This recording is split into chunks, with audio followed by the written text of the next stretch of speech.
Hi, and welcome to the Social Media on Steroids podcast. I'm Dan Schinder, and I created the Social Media on Steroids brand of education, training, consulting, and services to help others learn from my experience of achieving extraordinary results with content marketing on social. I attracted a following of over 1 million people and reach millions more online each month, 100% organically. In this series, I share the strategies that helped me cross all the milestones it took to get there and that we still use. And please, before we dive in, take down my email address in case you have questions.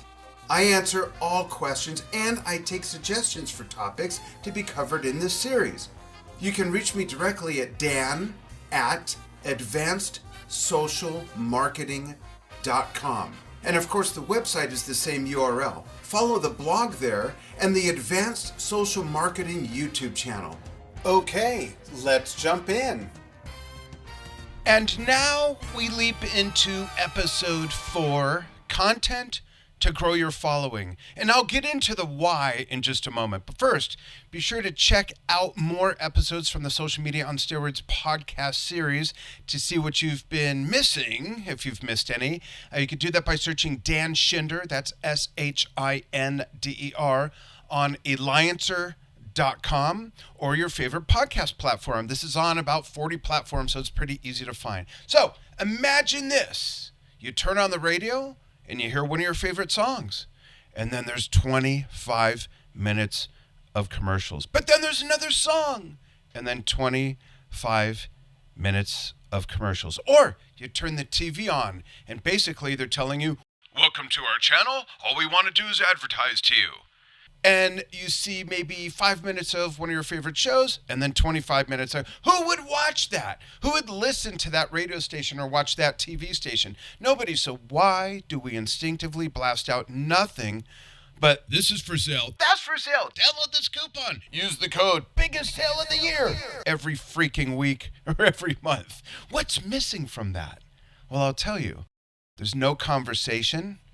There's nothing to learn. There's no relationship being built. And when I say there's nothing to learn, the brand can't learn from the audience if all they're going to do is jam down their throats what they want them to know about what the offer is or what's for sale. And the audience can't learn anything about the brand other than what's for sale. And trust me, that's the last thing they care about. Successful social media marketing, effective social media marketing, is a two-way street. If all you post is promoting what you're offering, you are missing the boat. All you're doing is, like I say, jamming down their throats of your target market what you want them to buy. But consumers don't want this. You're a consumer, do you? So why do we do that? I know why. It's because we instinctively think, well, that's why I got a channel, so I can advertise, so I can get the word out. But that word getting out doesn't matter unless you have an audience that's captivated. An audience that's present. Here's what I mean. Quick story. When I started Drum Talk TV in January of 2013, I knew that maybe our interviews and maybe the products that we were selling for our sponsors were not going to be what people were interested in the most. Our interviews are our core product as far as media goes and coverage. So what did I do? I infused all our content with a lot of other things that would be educational, entertaining, would edify people and keep them coming back, so that when we did drop a post in front of them that was advertising a product of ours or one of our sponsors, we had an audience present. Otherwise, it's crickets and tumbleweeds. Okay, this is very, very important. So if this is the majority of what you're putting out there, just advertising and promotions of what the offer is or what's for sale, you are not going to build a community around your brand, and you will not earn brand love, let alone trust and likability, which is what converts more sales. Sales and business growth guru in Australia, based in Australia, Sabri Subrai, has explained the larger market formula. And here's how it goes. 3% of your target market are ready to buy now. they're more impulse buyers, and they're going to buy from that ad or whatever it is. Give them the code, give them a good price, show value, they'll buy. But 97% of your target market are not like that. You're missing out if all you're counting on is Facebook ads or Instagram ads or TikTok ads or LinkedIn ads or whatever your paid promotion is. 97% will not respond to that. 17% are in the information gathering mode. 20% are problem aware, but they're not looking for a solution yet. That's kind of weird. How long do you put up with a problem? Well, never mind, we won't go there. And then a whopping 60% are not even problem aware. And I learned from being certified in NLP, what this means is that top 3% are what we call judgers. They want closure. They just want to get it over with. As a consumer, I'm mostly a perceiver, which is the other 97%. They explore, they compare, they want to trust the brand, they want to fall in love with the story. That's more me. But when it comes to buying a car, I don't want to go through the process. I want the car. And that's not that often either, by the way. It's about every 8 years or whatever. I don't want to go to 5 dealerships. I don't want to go to 5 people's homes and test drive a car. We have an idea of what we want, how much we've budgeted. We just find it. We go get it. It's over with. But everything else, I want to know about the brand. I want to follow the story and get edified and, maybe do a little comparing and things like that. So you need community building content for the other 97% who are not impulse buyers. This is why you need to build your following. Let's use this example, leveraging the 5% rule. And for some industries, it's 12%. For some, it's 0.012. Let's just go with 5%. Let's say 1 million people are aware of you, but only 500,000 of those know what you have to offer. But only 20% of those, 100,000, are of your target market. But what if you could only get 5% of them to buy from you, or 5% of whomever's aware of you? If you can't change whatever that factor is of 5%, you got to change what it's 5% of. So, do you want 5% of 1,000 people to buy from you? Do you want 5% of 10,000 people to buy from you? 5% of 100,000? And of course, as that upper number increases, that percentage will shrink a bit. It's on a sliding scale, but I'd rather have 1% of 1 million people than 5% of 10,000. Okay? So that's why we need to constantly grow our audience and provide them with content that's going to keep them following what we're doing. You can pick 5 of your favorite legacy brands, whether it's food, clothing, maybe automobiles, sports, travel. Pick it, anything. And look at their Facebook pages, look at their Instagram, pay no attention to the likes on the post, but look how many followers they have, and look at their posts and see how many shares they're getting and how many comments, because that's what matters the most. Some are doing a great job. Many are not. They are totally in the dark because all they're doing is advertising. If it takes someone 4 to 7 times to sign up for an email list, let alone buy something, you've got to provide them with value. So, what's this guy saying? Post less sales info to make more sales? Absolutely. Let me say that again. Post less sales info to make more sales. Definitely. That is the formula. This is how I built a following of over 1 million people on social without ever boosting a post, without ever paying for advertising. And I've helped entrepreneurs and businesses of all types and sizes in many industries build communities around their brands in love with what they do as well. And that's the thing. You got to get your followers in love with what you do and make them part of that experience. So the secret is to post more about the common interest between your brand, what your brand provides, what you offer, and your target market, the common interest. And we'll do a couple exercises in a moment.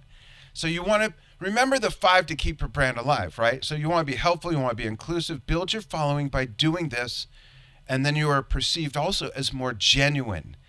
And you will have more people in love with who you are and what you do to sell to. So again, remember the 5 to keep your brand alive from episode 1 of the Social Media on Steroids podcast series. Look it up if you missed it. Stay present. out of sight, out of mind. Stay relevant. You got to connect with your audience, your target market. Be helpful. Give them value. Be inclusive. Don't just be yelling at them. Make them part of the experience. Provide an experience. All of this is to help position yourself as the experts in your field, as well as bolstering what differentiates you from what everyone else does or what everyone else says they do that's the same or similar.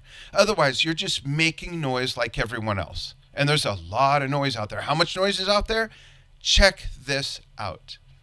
In 2020, every minute generated 347,000 Instagram stories, 500 hours of video uploaded to YouTube every minute, 240,000 photos uploaded to Facebook, and that's 4,000 per second. A couple of other nuggets. More than 4 billion video views take place on Facebook every day, and 75% of online users with an income of more than $75,000 a year are on Facebook. So don't think for a moment your target market's not on Facebook. And listen to episode 2 to hear the debunking of the myth that, the younger people are not on Facebook and the older people are not on Instagram. That's all BS. It's all wrong. I have the statistics, real world statistics to prove that. So check that out. And by the way, all the other statistics I cited are from omnicoreagency.com. That's a healthcare agency that helps that industry grow on social and whatnot. But what do all those numbers mean? What it means, are you ready? This is big, write it down. No, really, write it down or type it out.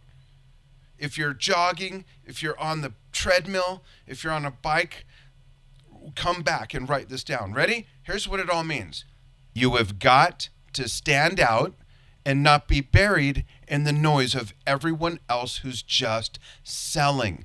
People will appreciate you for providing edification, entertainment, education, value. Don't be afraid to make it fun. So let's do common interest content exercises. Common interest content is to build your following so you have more people present when you do advertise something or make an offer. Let's say you're in the food industry. Let's say you have, and I'll do a few examples. Let's say you have a restaurant. What else could you post about other than the special on the menu that week, or the new item, or the new happy hour function? Because that's selling, selling, selling. Well, if it was an Italian restaurant, I would be posting about the history of the pizza, the different types of pizza. I would ask questions. What's the oddest thing you've ever seen on a pizza as far as a pizza, as far as a pizza topping on a menu? How about peanut butter and abalone? That's my favorite. What do you like? Do you like cracker crust? Thin crust? Traditional? Deep pan Chicago style? Do you like filled crust? It goes on and on and on. Ask these questions. So that's one example. How about if you do coaching or consulting? Well, if you do consulting or provide financial services or tax services, post helpful info from other sources, because that bolsters everything you're saying. When you post content that other experts put out there that mirrors what you're saying, it's like, oh, she's right, because Forbes is saying that, because Inc. magazine is saying that, because Tax Monthly is saying that. So provide education in those areas that bolster the services you provide without saying, hey, and by the way, we sell this. You don't need to do that. Health and wellness, same thing. If you sell, dietary coaching services, let's say, post fun facts about the nutrition of berries, different nuts, gluten-free bread, gluten-free cake, recipes, things like that. Car dealership. Don't just post the biggest sale of the year. Bring the kids. We got the Jolly Jumper, the face painting, the hot dog guy. Because they have the biggest sale of the year every freaking month, right? If not every week. What else could you post? Post nostalgia. Old car racing tidbits and clips. demolition derby, local events, how to take care of your interior, if it's vinyl, if it's cloth, if it's leather. What if you had a horticultural center or a nursery? Composting tips. Flowers that are great for borders, flowers that attract butterflies and hummingbirds, flowers that attract bees. Maybe you don't want those because you're allergic. Ground cover for slopes so you don't get flooding. Irrigation tips, do-it-yourself irrigation tips, not just what's for sale. So don't just post about this special deal on manure, because that's really what it all amounts to. All right? I know this is a tough thing for a lot of people to embrace, even for agencies. There's a lot of agencies that are just going through the motions. They really don't know what they're doing, a lot of them, I'm sorry to say. And I hope that what you learn here, if you don't hire us, that's fine. At least hopefully you're learning what you need to know to vet the right agency that's right for you, that resonates with you. There's often a what I call panic mode syndrome in business when it comes to marketing. And this is a bad state of business to be in. You cannot be effective, you cannot be strategic, and you can't get results in panic mode. I don't believe anyone has ever achieved extraordinary results by being in panic mode. And those are the types of results you want. Extraordinary. Surpass your goals. I know some of you are saying that they or their team works better under pressure and they do get results. That's different from pure panic mode. Here's a quick example that happened near the holidays of 2020. So we had a client, and literally 2 weeks before the holidays, and this was a new client. That was our first month with them, maybe a month and a half, something like that. And 2 weeks, they're like, the holidays are coming, and they didn't have anything to send us, anything. They had zero plan. 2 weeks before the holidays, and I said, this is something you should have had planned out in September or October.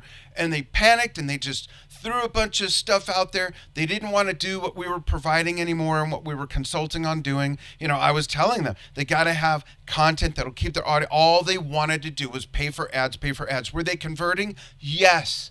They were converting, but only 3%, if we go by that equation, and it couldn't have been much more, 3% of their target market, whereas had they followed our instruction and built more community building content, they would have had more people present when they ran those ads. So going back to the legacy brands example of, well, how did they get so many followers? That's easy. Brands like, well, popular car brands, clothing brands, fast food brands. You know, when we all got on social media as consumers and we saw that they were there. Oh, McDonald's. I'm just using some random examples, okay? Not calling anyone out. McDonald's, I take my kids there. Well, I don't anymore. They're grown. Oh, I take the grandkids there. McDonald's like, oh, what about Levi's? I'm wearing them now. Like Tabasco. Oh, I love Tabasco. Pepsi, I drink that. Like. And before you know it, within months, these legacy brands had millions of followers online. Well, that looks impressive, but if you look at most of their channels and their timelines, their content is not getting any engagement. No comments, no shares, because people stopped paying attention. They left the like on the page behind, but they stopped following the content. So the social channel isn't doing anything for them. So to review, in a random order, what we've covered today in content to grow your following, and now you know why you need to grow the following, the larger market formula. Judgers are more impulse buyers, and that's about 3% of your market. Perceivers are the other 97%, which is made up by 70% who are problem aware and information gathering or wanting to feel warm and fuzzy about the right brand and comparing. The others, 20%, are problem aware but not doing anything about it yet. Procrastination. And then the other 60% are not even problem aware. This community building content can help make them problem aware. And why do you need to build a following? So you have more people following you for the right reasons or following you at all. So when you do drop a promotion or advertisement in front of them, they will respond to that. Provide value to keep them following your channel so they see your promotions when you run them. That's what marketing does. Marketing is not advertising. Marketing is not promotion. Marketing is everything that makes them want to respond to the advertising and the promotion. It's paramount that you understand that. A brand is not your logo or your font or your colors or your tagline. That's branding. You want them to fall in love with the brand. The brand is the promise you make to your consumers as fill in the blank with whatever you do. That's what the brand is known for, what the brand is perceived for. So much more to be covered in more episodes. Sign up for the newsletter and get my 6 Steps to Daily Success PDF at www.advancedsocialmarketing.com. And you'll also get notifications on changes on platforms, changes in the industry, free webinars that I'll be giving. Webinars, that's such an old term. I need to replace it. Online learning opportunities. That's what it is. I'll be giving free online opportunities from time to time. And guess what? I'm going to promote to you as well. You can hire us for your services of providing social media content marketing, or take one of my courses. I guarantee if you apply what you learn from me, I guarantee 100% it will work. In 8 years, 9 years, I've never had to give a refund because it works. There's no way it doesn't work. If it doesn't work, it's because someone changed it. They're smarter than me. They modified it. They reinvented it. They got lazy. They left steps out. You don't get a refund for that. Sorry, folks. So sign up. Lots of fun here at Social Media on Steroids podcast and advancedsocialmarketing.com. So if you want to learn more or need your team trained or need a service provider or just have questions, reach out. I'm on LinkedIn as well at linkedin.com/in/Dan Shinder. That's SHINDER. I answer all emails. Happy to just field questions or give me suggestions for what you would like covered. Thank you so much for following me on this podcast, wherever you follow it. I'd love to hear from you. Happy marketing. Music, please. So remember, if you're serious about what you do, get serious about how you market it. You can reach me directly at dan@advancedsocialmarketing.com and see how I can help you further at the same URL. Check out the blog there and follow the Advanced Social Marketing YouTube channel as well. You can also connect with me on LinkedIn at linkedin.com/in/Dan Shinder. Happy marketing!